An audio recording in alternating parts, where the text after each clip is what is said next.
Good morning, good afternoon, good evening, everybody. It's so great to see you all. My name is Michael. You're in my home. The crew is here, and we're ready to start getting into something. We got some exciting stuff to show you today. We are going to show you a workflow and some workflow tools that nobody has ever had before. This is new stuff. And I'm not going to talk too long this morning. We're going to get into it really quickly, but we want to share first who we are. Strada is the first AI-powered workflow platform. We are here to make things faster and easier and even up-level the quality of content. I have been doing workflow stuff for a very, very long time. I've done hundreds of thousands of dailies in my career, overseen millions of clips, hundreds of feature films, production, post-production.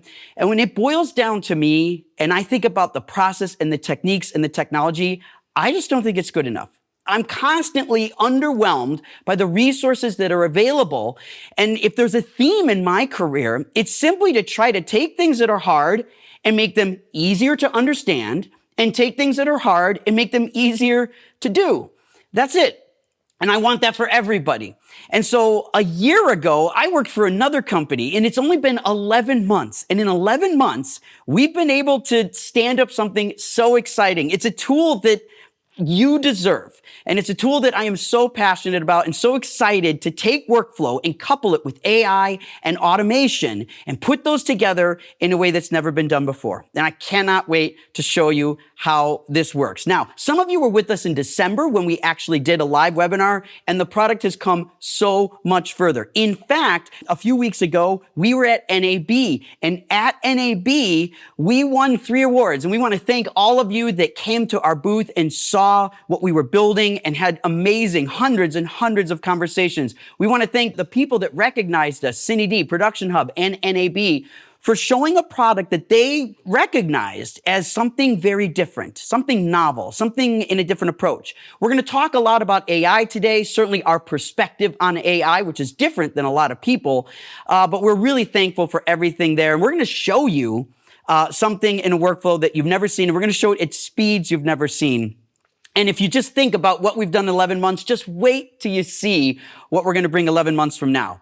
But none of this is possible without an amazing team. And this team is an incredible group of people, and we couldn't do it without this amazing Strada team. I love building businesses, but my favorite thing is to build teams.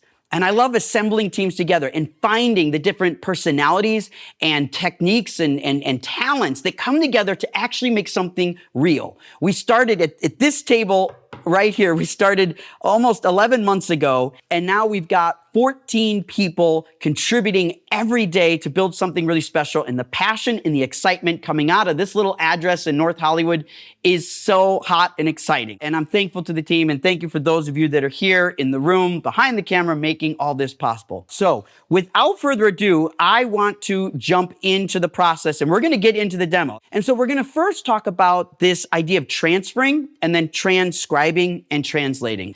More than 50% of content creators have subscriptions to more than one cloud. I'm guessing many of you have 2 clouds, maybe 3 clouds, maybe even 4 clouds, right? And the problem with that is your assets are separate in different clouds. And when you need to work with those assets together, you have a couple of options. One, you can make duplicates of those files on a local drive and pull them down. Or 2, you can move those files to another cloud by downloading them all and then re-uploading them. The problem with that is now you've created duplicative media, and not only do you have duplicative media, you have to go through your own internet. I mean, you know this, right? Like you have assets in the cloud, you download it, and then you re-upload it, but it has to go real slow. We want to fix that. And one of the things that we really believe is that files should remain in place. I'm convinced that in the 2030s, consumers will require that clouds are interoperable, and people will not want to have to commit assets to one cloud and then download them from one cloud to go to another. They want to just leave the files in place. Strada is one of the first technologies that allows you to do this at scale really easily. So I'm going to click my plus button, and as soon as I hit plus, I can connect to a Dropbox, a Frame.io account, or a Google account. But I want to show you the experience here. If I go to my Dropbox and I click Authenticate to Dropbox, it's going to take me and I'm going to see all the options in my Dropbox. This is my demo account, so I'm going to hit Allow Access. And that quickly, I've got access to my Dropbox account. And now I'm going to add my Google. And when I go through that, I can see my G Drive. And that's really the entire experience for being able to connect these drives. So that quickly, I've now got Dropbox access, Google access, and Frame.io access.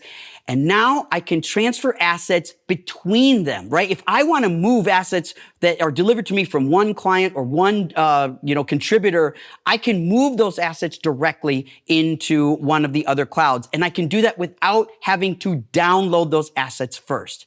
Now, the other benefit to this is that I can leave the files in place and mix and match the assets. So if I have audio in one cloud and video in another and stills in another, I don't have to move them because I can create bins. Bins are the ability for you to just create a virtual folder. So you can deliver an asset from one cloud into a folder and it never actually moves the asset. So that's a big difference in workflow and it should help everybody in that process. The next thing is we're going to talk about transcription. And transcription is really interesting because when we think about transcription, if you are doing an interview and you have to transcribe it, there are 4 steps that we are going to eliminate. I find that when transcription's happening, we have to go through 4 major steps to make it happen. And it slows things down, especially when you're doing hundreds and hundreds of clips. In fact, Austin pointed out to me earlier, a lot of time people only do the transcription at the very end because it can be very cumbersome. So they do it in the output of the final. But we want you to be able to do transcriptions on every asset. Now, a lot of you use speech-to-text solutions in nonlinear editors. And like Premiere has a great nonlinear editing speech-to-text solution. But there's a huge problem with doing the transcription in the editing system. You have to have an NLE to read it. And I think that's wrong. In fact, the more features we put in NLEs, there's a problem with that. It's great for editors, but it's not great for producers or writers or directors or cinematographers because they don't have NLEs with all that footage wherever they go. And when they're on the move, they need access to this without having to tax the cutting room to make more transcriptions, sync all that together. So watch how we can do this in Strada. What you see in the left here first is audio and then 2 video cameras. When I go to audio, I can look at this file and I'm just going to play this back real quick.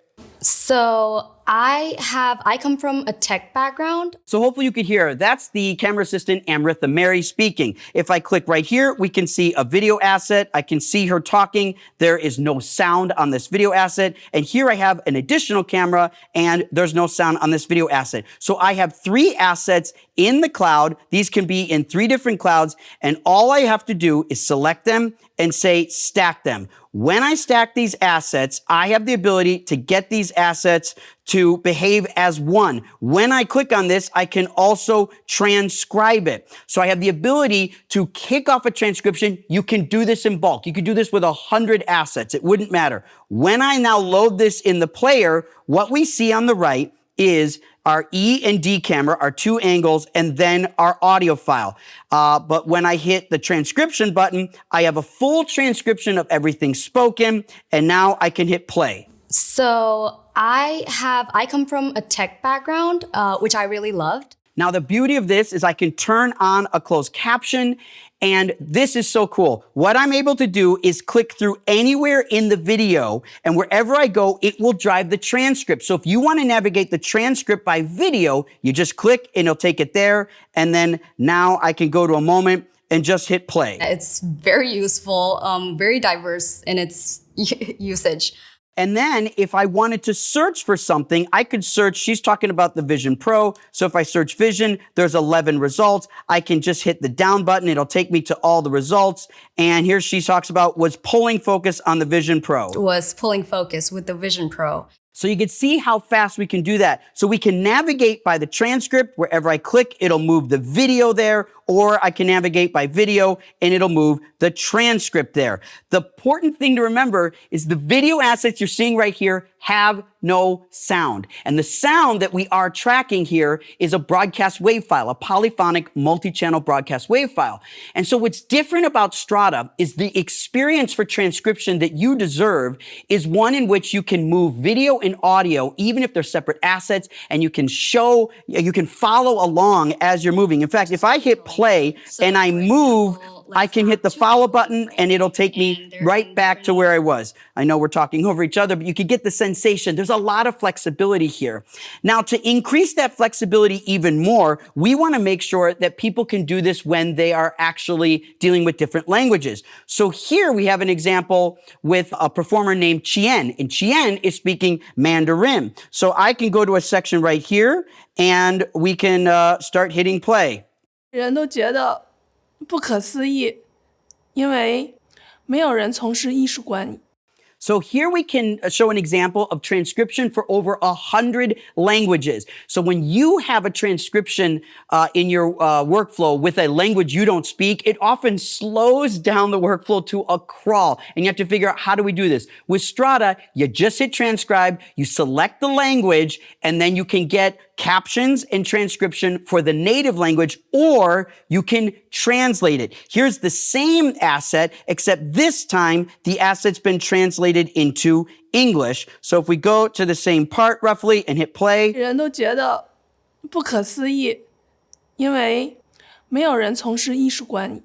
so here we're able to translate it. So now the editor can get this as a burn-in, and if I want to output a transcript that I can read, I can hit the captions, and we'll open that up, and now you can see that we have it in English. So that quickly, we can generate Mandarin and English results in a transcription and a translation. This is a very, very powerful way of working, and you notice the files here are an A and a B camera and an audio. These are independent assets. And so when I click around, it will move the transcription and the translation wherever we want to go. So these are examples of multicam assets. And so that skips all those steps we were talking about. You don't have to pre-mux it. You don't have to pre-render it. You don't have to then transcode it and then upload it again to share. You can do all that in Strada, and you don't have to have an NLE to do it. And that's a really big deal.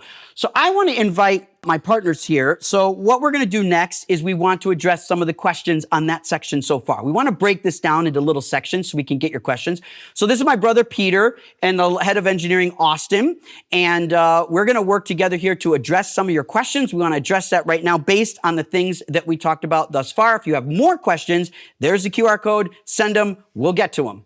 All right. Well, thank you so much for those who have submitted questions already. So we actually have two questions from Julian, who's based in the Netherlands. Hello from the Netherlands.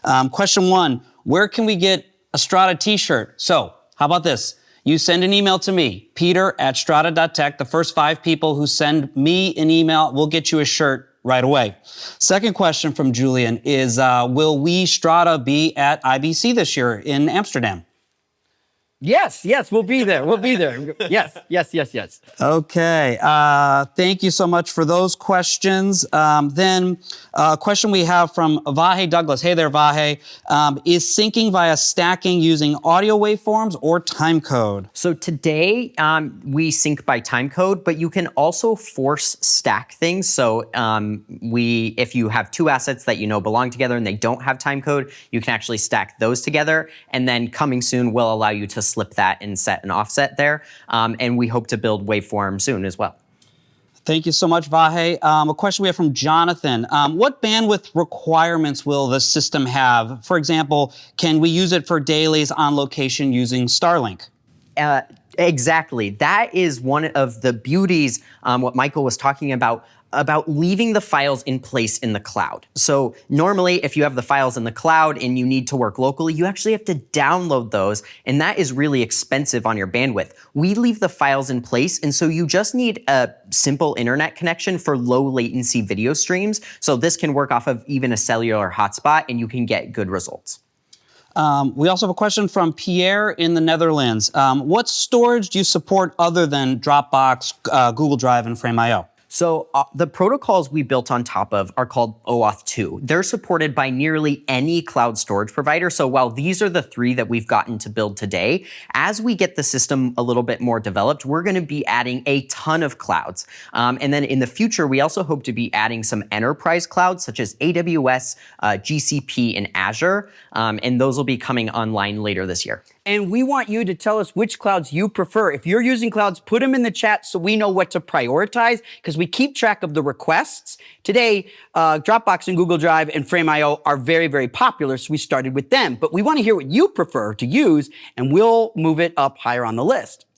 A question from Emmanuel in Ontario. Does our transcription and translation tool recognize different language accents?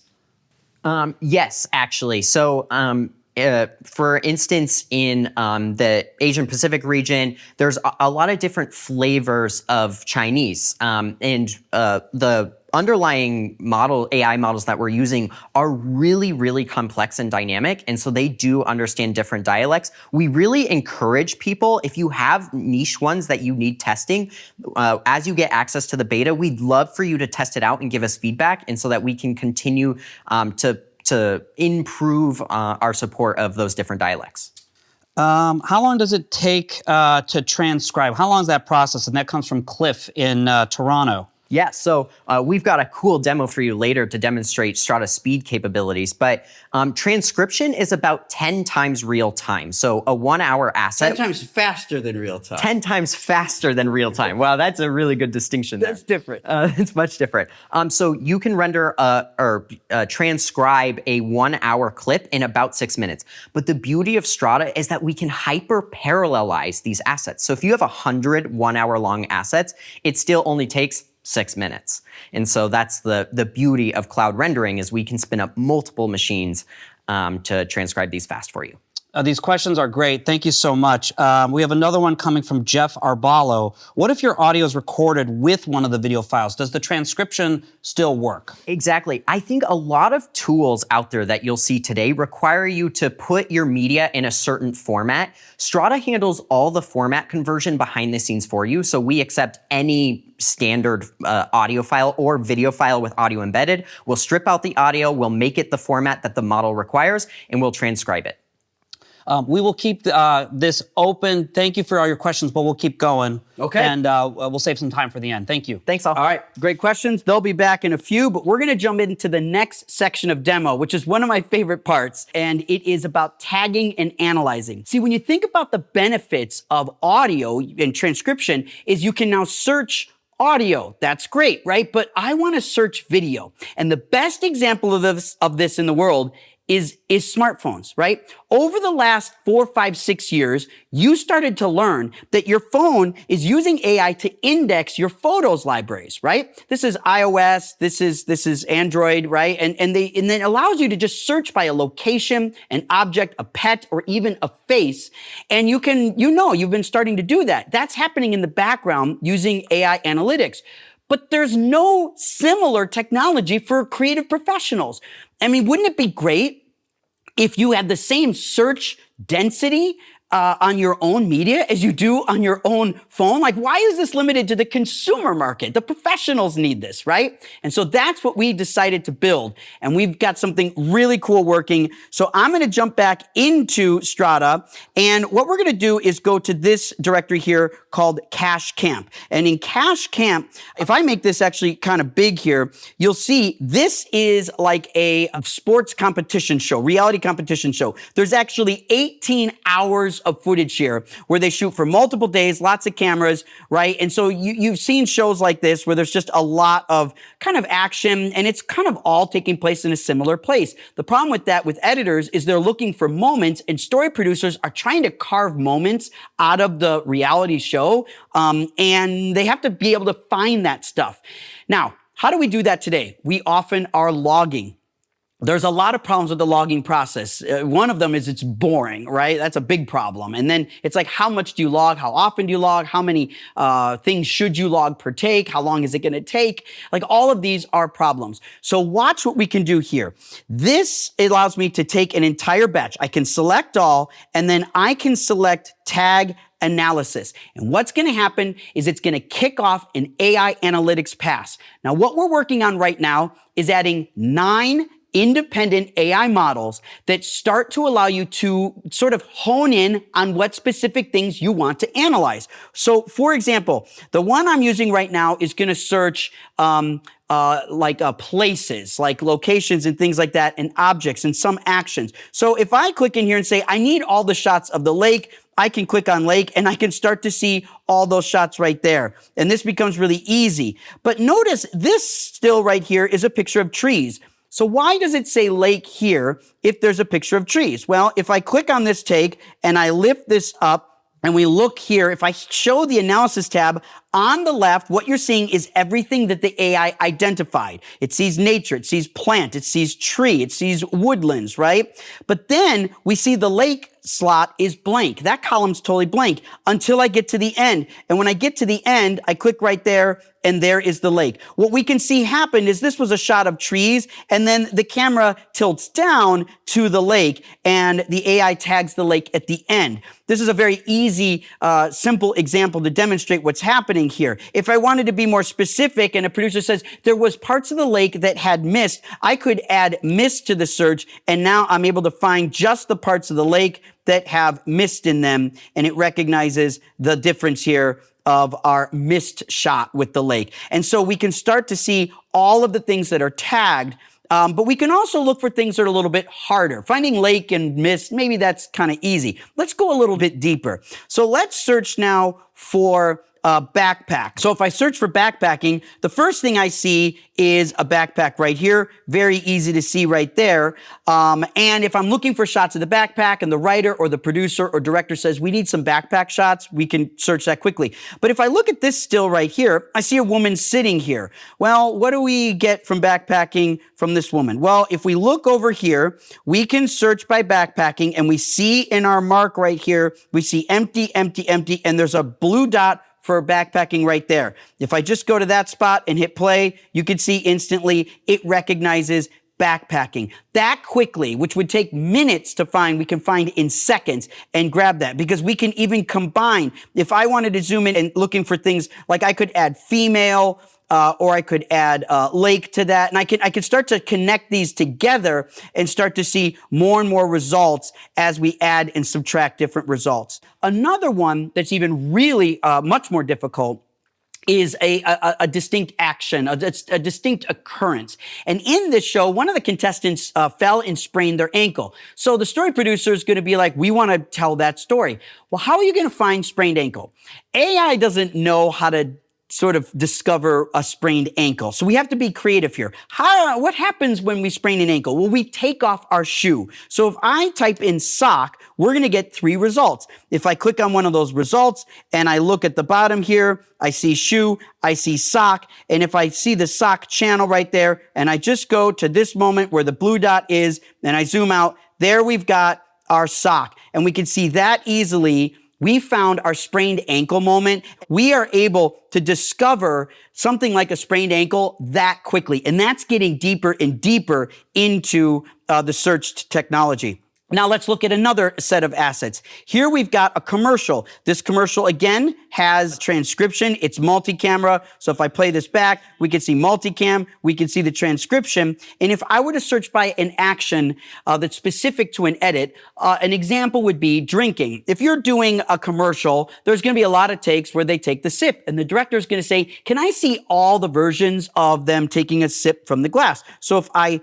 type in drinking, I can instantly see a cut down of all the shots where there's drinking. I can select any one of these and we can zoom in and see where does drinking happen. Well, this is an empty channel all the way to right there. And if I hit play right there, not only do I have drinking, but I can also see the transcript where it happens. Cheers. So that quickly, we're able to discover some actions like that are really powerful. And now we're going to look for one more powerful combination. I'll turn off my drinking filter. This is a film called Rattled. And Rattled, it's got a bunch of multicam files. We can see, as usual, we've got multicam here. We've got transcriptions here. Again, reminding everybody here that these are not pre-rendered. This is an audio file of a camera and a B camera. We can see those assets independently. We can see the analytics. We can see the transcription. Now, in this film, I could search for something like drawer. Indiana Underhill was shooting second unit for this, and she shot a bunch of drawer inserts. So if I knew there were second unit inserts, a DP at the end of the day could just search by drawer and start figuring out what do these inserts look like and see all of that stuff and check it real quickly, as opposed to having to search through every single daily to find the second unit stuff that they didn't see. Aaron Meinhardt on this film was doing main unit. Indiana Underhill was doing second unit. Now they can watch each other's work. But what if I wanted to look for something really interesting here? This film actually has a rat in it. And if I search by rat, I'll make these thumbnails a little bigger. If I search by rat, I can see, here's our cute little rat right there, eating his heart out. So we've got a picture of a rat, but we notice that there's 3 clips here that look like they're all part of the rat moment. So that's interesting, right? We've got our rat moment here, but we see 3 clips at the top that there is no rat. So why would it do rat? Well, let me look at the analytics here. Let's zoom into our analytics and we see, no, there's no rat tagged in these assets. So why would Strada surface these 3 takes with rat when obviously the rat's in these 3 takes? Well, if I look at my transcription, we notice that the actress Flo Anderson says rat. And so what you're seeing right here is AI searching in multiple dimensions. So when you search for something like rat, it's not just searching the visual elements, it's searching the audio elements. And so it will surface to you anything that is positive when you get your search results. And so it can be picture or sound, and obviously that can be stills as well. So this is a very multidimensional approach to AI searching, and it's a much, much, much more powerful way to search in totality. So this is the search demo that I've always wanted. And it feels like I'm using my phone and I'm getting the power of instant fast searching, and I am able to do it without an editor. You could tag all of this. You could spend hours tagging all of this in an NLE. But with Strada, you just right click and you just hit tag. And when you hit tag, it just does it in the background and it kicks off a render farm and starts tagging those assets. And the more it tags, the deeper and more dense your search becomes.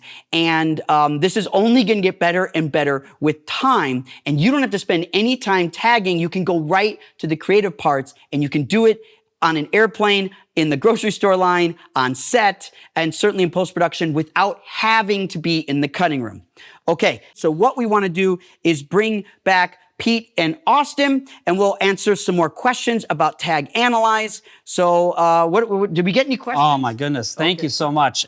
So we have a question, I'm combining 2, one from John, who's based in Brooklyn, as well as Cliff, who's based in Toronto. So the question is, what happens if a file has no tagging, or are the tags added manually? So I think it's worth reiterating how the tags got created that Michael was showing.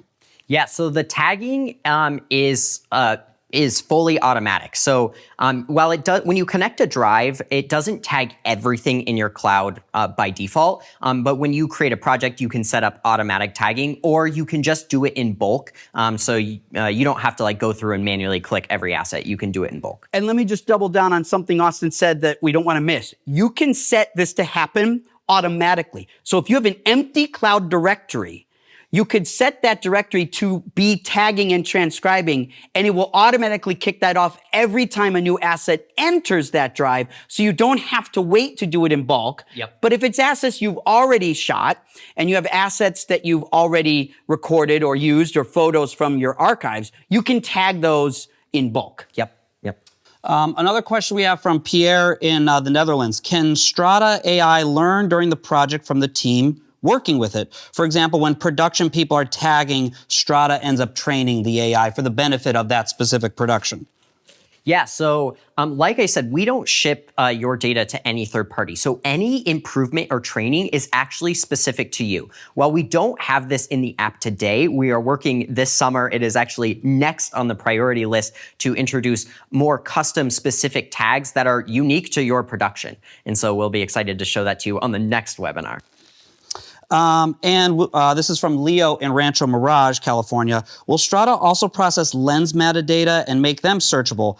I would love to be able to know which shots were captured with which lens, which ASA rating, iris setting, etc. Yeah, so today we are extracting some basic metadata out of the file, and that is totally searchable. We have not extracted the lens metadata, but our system should handle that just fine. And yeah, we could absolutely get that into the system. And another question relating to types of metadata. Does Strada ingest geotagging metadata? It would be a way to filter down results that may exist in the same set of assets. Yeah, so we did build our search cluster with geotagging support, so it does support it. Today, we don't have that UI in the app, but we look forward to building that as well. And can you do Boolean searches? This comes from Greg in Greece. Yeah, one of our, I guess, most asked questions as we get to showing this to people.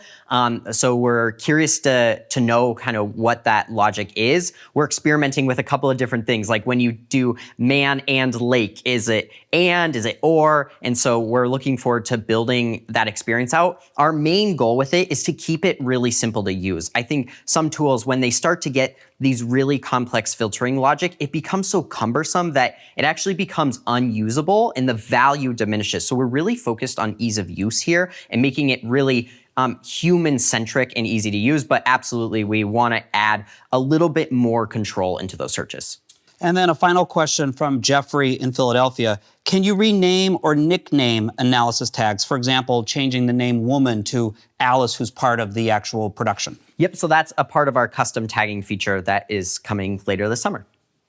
Yeah, and that's going to be a really exciting thing because we want you to be able to do bounding boxes around, in that case, people and naming them as you described. But you could do it with logos. You could do it with locations or specific objects. So you could think even deeper. Or even imagine you're doing a photo shoot of fashion. You could be like, you could name the brand. Or if you're doing photo shoots of objects like for grocery store chains, right? Like this is Quaker, this is Post, this is General Mills, right? And you could start to think about how you can do a bounding box and label those things. But we're also going to be adding models that can actually read. So it can read Pop-Tarts versus Cinnamon Toast Crunch, right? So these are opportunities that are going to be really easy to start searching for very specific things. When you combine geotagging with language that is written and language that is spoken, you're going to be seeing the most incredible search results, and we're going to be able to be demonstrating that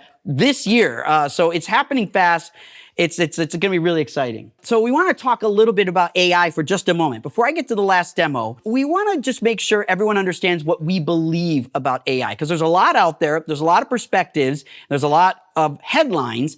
And I think it's important that you know what Strada believes when it comes to this type of technology. So the demos that Michael has previously shown really are relying on three different types of AI models. So the transcription is relying on an AI model, translation, as well as the tag analysis that Michael uses. None of those models are built by Strada. Those models are built by very large, gigantic companies that are spending billions and billions of dollars to really make fine-tuned models for the benefit of content creators. So companies like OpenAI, Amazon, Google, we're taking the benefit of all of their work and investment and really ensuring that those technologies are being applied to the content creation space. So we would rather build the orchestration and other technology around those LLMs and fine-tuned models for the benefit of content creators versus building those tools ourselves. Yeah, our core architecture at heart is meant to run any type of AI model. So we are taking advantage of all the investment that the big giants Peter was alluding to are building. We're early in the AI race. And so we're just starting to see companies like us actually take advantage of these big models and start to apply them to really specific use cases like content creation. And so we're really excited about that. And our architecture is designed for content creators at mind. It's designed for scale, it's designed for security, and it's designed so that you can trust us. That's why we could build some things where we ship your data out to third parties and then they train on it. And we might be able to build a few more features, but we think it's important to hold the line there. And we believe that us controlling your data for you offers us the guarantees that it's safe. And that's kind of Strada's core architecture. It's important for that to be disclosed because we want you to know and trust that what we're doing to your media is under your control. And while there are a lot of people that have a lot of value and a lot of fun doing generative AI, we find the best opportunity for AI is to be applied in real life situations, to be used with media that you actually create. We want to celebrate the people that actually record the audio, the photos, the videos, and then use AI to help make the creative processes faster and better and more accessible, and even up-level the quality of that work instead of actually generate it for you. Instead of AI taking your job, we want AI to do the parts of your job you don't want to do. And that's sort of the difference on the Strada story. Okay, so now thank you, gentlemen, we'll get into the very last section here, which is, honestly, this is my favorite. This is my favorite because it's all about one of the most frustrating tasks that I've always had, and that is having to transcode. I mean, if you've been doing this for any amount of time, you know the blue bar that travels across the screen, right? You're waiting for that bar to get there. And there are so many problems with the transcoding process today.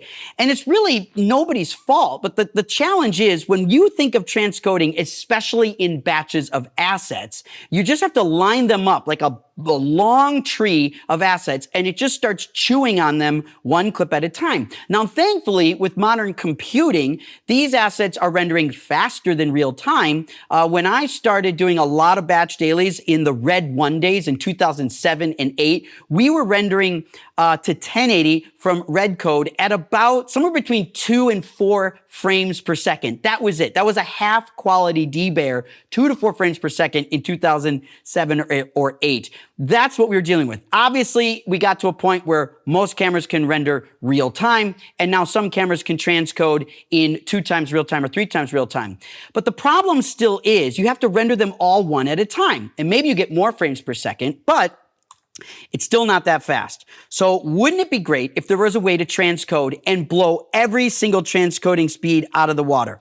Well, how would that look? What would that look like? Well, here is some of that rattled footage right here. So you can see this rattled footage. We actually have 2.5 hours of dailies here. Now, this doesn't look like a lot of dailies right here, but if you look, these are multicam clips. So each of these clips have been synced. Again, we'll look here, right? We have separate picture and sound. So Strada is syncing the audio. It's assembling a multicam. And so when we transcode, it's going to transcode and separate those to multiple assets, right? It's going to make 2 assets and sync the sound both times. That's what you want, right? But here's the thing that's different about Strada. We can do this in a render farm.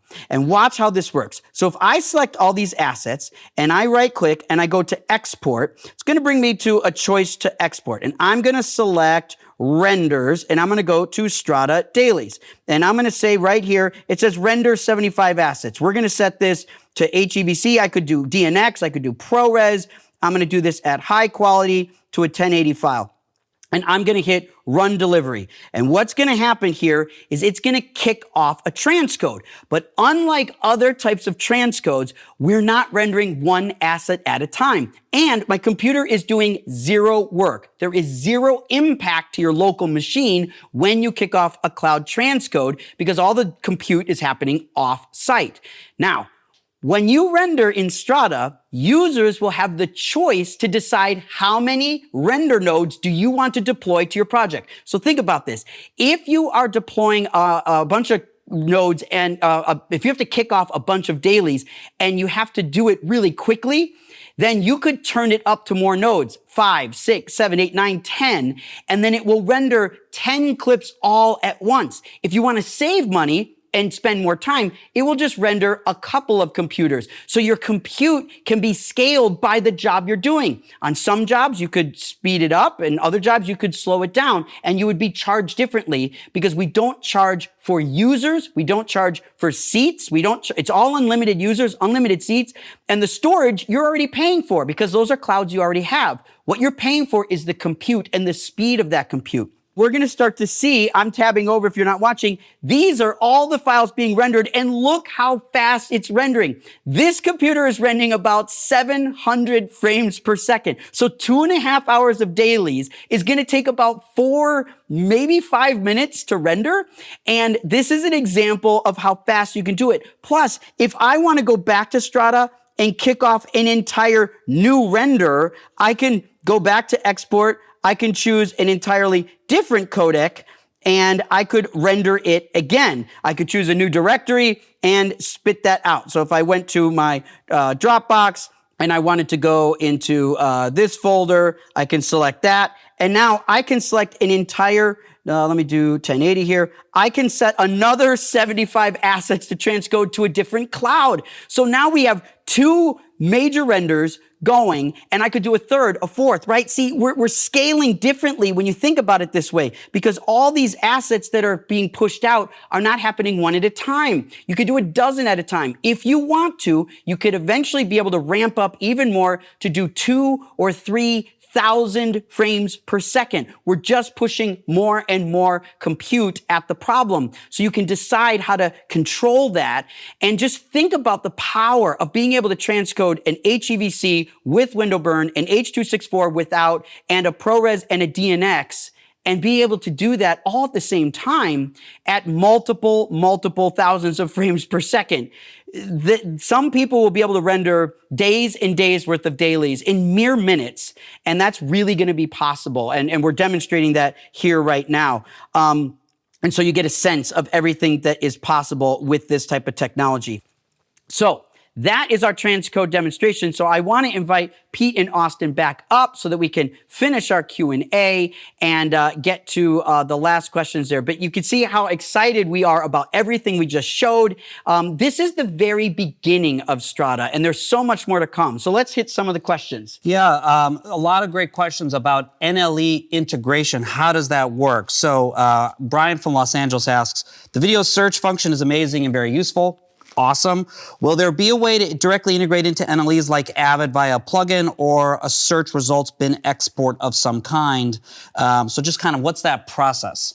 Yeah, so actually coming online this week, we were just reviewing some final bits of code, is our first version of NLE exchanges. And so Strada is supporting multiple different exchange formats, FCP XML for Final Cut, OTIO for Resolve, and then ALEs for Avid. And then we're exploring different options with Premiere as well. And as OTIO comes online for them later this year, we'll also support Premiere. But basically, you, just like Michael showed, when you hit export, you'll also have the option to include an XML with that.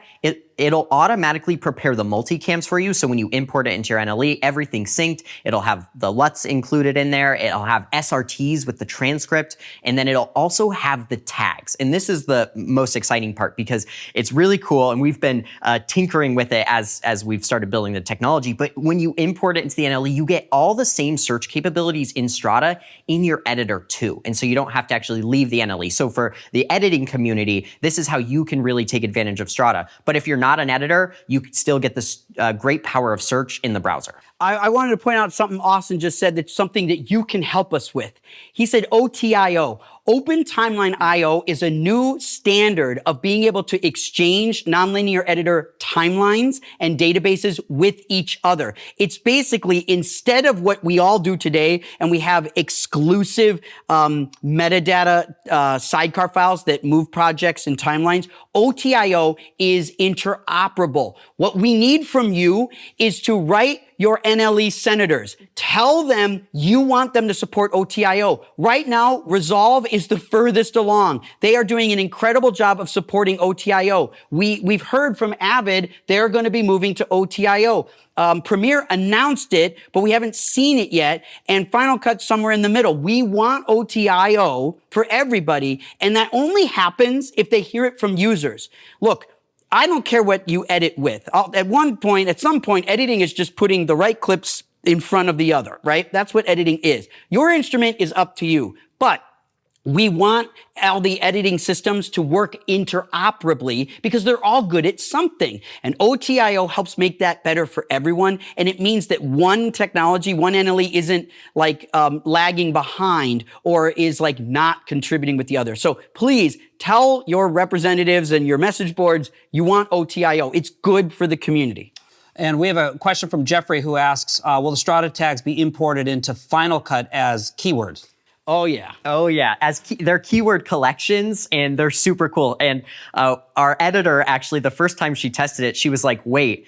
And because Final Cut is actually the only NLE that supports range-based keywords. And so what you can actually do is it will create a string out of all the ranges. As you saw in our metadata timeline, it knows not just that a rat is in the clip, but where the rat is. And so in Final Cut, you get an automatic string out of just the rats. Yeah, it's very powerful. So Final Cut will be first. And if you watch our YouTube series, episode 27, which is coming out soon, will actually demonstrate the Final Cut range-based tagging workflow. We have another question from Brian, and it's a little bit of a philosophical question that I want Michael to answer, which is kind of where does Strada fit in the workflow as it relates to the cutting room? And his question was, is the idea to have Strada running on the side in the cutting room? Man, Brian, you're right on the money. We think Strada, we call it the creative companion. We're not trying to eliminate NLEs. We're not trying to eliminate the roles that people have in the cutting room process. We're trying to create a companion that editors, assistant editors, post-production supervisors, VFX supervisors, story producers, and directors can work alongside the cutting room because they have access to everything quickly.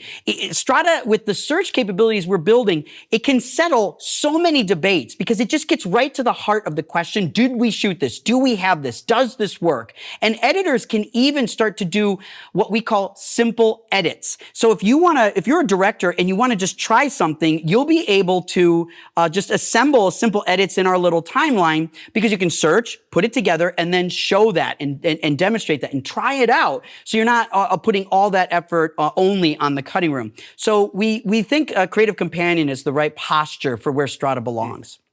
We have a transcoding question from Sunny, who's based in the Netherlands. What kind of containers will be supported, and will the containers be like OP Atom MXF? Will that be possible? Yeah, so we today do not support OP Atom, but we are working with Avid on that as we speak, and so we hope to be rolling out just a lot of support for different codecs. We know that different workflows have a ton of different use cases. So our goal with it, again, is to be really easy to use. So you're not going to see all the same options that you might inside of Resolve or Media Encoder, for instance, because those tools are really hard to use and they're clunky, and you can actually make files that aren't really good or aren't really compatible with a lot of things. So Strada's goal is to really ensure compatibility and ease of use with really good defaults. But yes, common container formats will absolutely support. And we had questions about LUTs from both Vahe in LA. Hey there, Vahe, as well as Christina based in Atlanta. Can you add a custom LUT in that transcoding process? Absolutely. So you can upload your own custom LUT, and then we'll provide some defaults for common cameras out of the box. And then, you just select the LUT you want, and off you go. And Vahe and Christina, you can add it in the dailies themselves. So it doesn't have to be only limited to the transcode process. It can be part of the viewing process as well, so that as a colorist, you could supply LUTs, give options, and they could dynamically switch between them without having to transcode and see that happen in the browser. And a question from Andrew, how many codecs do we support? And Austin, I want you to kind of hammer again this idea of how we narrow the number of codecs that are available within our platform. Yeah, so we're trying to support the most common formats, but while I think today we support 5 or 6, AV1, VP9, HEVC, H.264, ProRes, DNX, I think are the 6 there. But really, there's a lot of bespoke codecs out there, but we believe that we can actually reduce the number of codecs, and we can solve almost any workflow out there. And we think that driving the community to help commonize some of these things and move forward in standardization is going to benefit us all, especially with this new AI stuff. AI does not ubiquitously work across codecs. There's no ProRes support for AI. No, there never will be. And there never will be. And so behind the scenes, Strada is doing a lot of magic to convert this media so that it is compatible with all these models. But ultimately, that just slows our development. That's engineering we have to put in. So by us narrowing the scope of codecs to the really common ones, and so you'll see GOP codecs for cloud playback, and then you'll see non-GOP codecs for editing purposes. And that's kind of where we choose. And 2 questions from Greg, who's based in Greece. So the first one is, can we use local storage as well in this workflow? Greg, I can't wait to have another webinar in like 3 or 4 months. Our sort of summer or fall webinar will demonstrate that. But I'll let Austin, I just want to tell you, you're right on track suggesting that, and we have a really good answer for you coming. Yeah, we are trying to build what we call Strada agents, and the agents will enable local drives to have all the power of a cloud connection. When you hit the plus button, it will allow you to connect a local drive, something you just, it's an application that you'll just download from the internet, install on your computer, or we'll have versions that you can also deploy on-prem on local NASs or SANs as well. So you can start to enable your local media. And then another question was, do you plan to offer Strada cloud storage so we don't have to use third-party cloud storage? And I'll answer that one, which is really, we understand the switching costs associated with trying a new cloud. It's hard. Most of your media is already stored somewhere. And so we want to ease the transition of making use of Strada as a platform. So we want to remove the number of barriers for you to try our product, which is why we're so keen on connecting to third-party clouds, connecting and meeting you where you already are, then having you move a bunch of media in order to see value of the Strada platform. So for us, we really want to prioritize connecting to more third-party clouds than really to think about building our own, because there's media stored in a lot of different clouds today, and we'd rather promote that interoperability than creating a more walled garden approach. Exactly. And I think, you know, what some people forget about the existing clouds you use is that those clouds have things like commenting and sharing and access controls, and you've already set that all up. You know, if you have Teams, they already have the Dropbox client for auto download and upload set up. And when you switch clouds, you have to reteach all that. You have to reinstall that in all your Teams, and then you actually can lose features. And so rather than try to say, well, Strada has these features, but not these features, by actually attaching Strada on top of, you get the value of both, and we don't have to double charge you for storage because your media is still there. And then the final question, there's actually two that I'm combining. Will Strada be able to tag images like a photo library, and would it be able to tag closed eyes versus open eyes of a photo shoot? Yeah, they're actually one of the models that we've been looking at does have open eye detection, so we do have that. We don't have photo support in the app today. We've really been focused on hammering down video and audio. It's interesting, video is actually a little bit of the harder problem to solve because the media files are just so big. So we've really been focused on that, but we're looking forward to supporting stills equal to our support of video and audio. So I can't thank you enough for all the engagement and questions. We didn't get to them all. We nailed a bunch, but a lot of questions. So much feedback. It's so exciting. Before we go, we wanted to let you know that we are in beta, private beta right now, but you probably don't have a copy of that. We want to disclose you don't have access to the beta right now. Well, why is that? We are still working to make it better. Simply put, I don't want to give it to you until it's good enough that you can throw 6 terabytes of photos at it and let it start doing its magic. And so we appreciate your patience in waiting for the beta to come out. This is our top priority right now, but we want you to have an exceptional experience. And everything I'm showing you is real. And we just want to make sure that when you throw enough media at it, it works just as well as you saw it today. So we thank you for your patience. It is coming. Please stay tuned. Sign up for the beta. Those of you on the wait list will get priority to that. We are communicating with some of you, and we want to continue to open that up as summer comes on. Next up, we are going to be going to Cinegear in June 7th and 8th. If you're in LA, June 7th and 8th, Cinegear is an amazing show. Strada has our first booth that's all our own.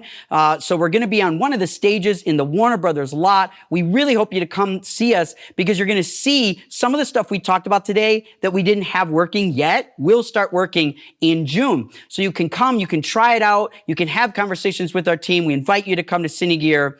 And then lastly, we just want to thank you for just being a participant today, this morning, this afternoon, this evening, wherever you are in the world. We're very thankful for you giving us a chance. And just, this team is working so hard to make this real. We really believe in a world where AI can serve creatives in a totally different way than most people are thinking about. We care about true workflow. We've been passionate about it for a long time, and we really just hope that you're resonating with this. Keep giving us feedback. We're easy to find. Michael, Austin, Peter at strada.tech, Beta at strada.tech. You can reach us. We respond to everything. We have a YouTube channel, strada-tech. We have an Instagram handle. We are constantly all over it. We want to connect with you so that we get this right. If we build this in the dark, it's only going to work the way it comes out from us in our own minds, but we want it to work for you. And the data that you've given us today is absolutely captured and going into the platform going forward. So thank you for the time today. We hope you have a wonderful rest of your week,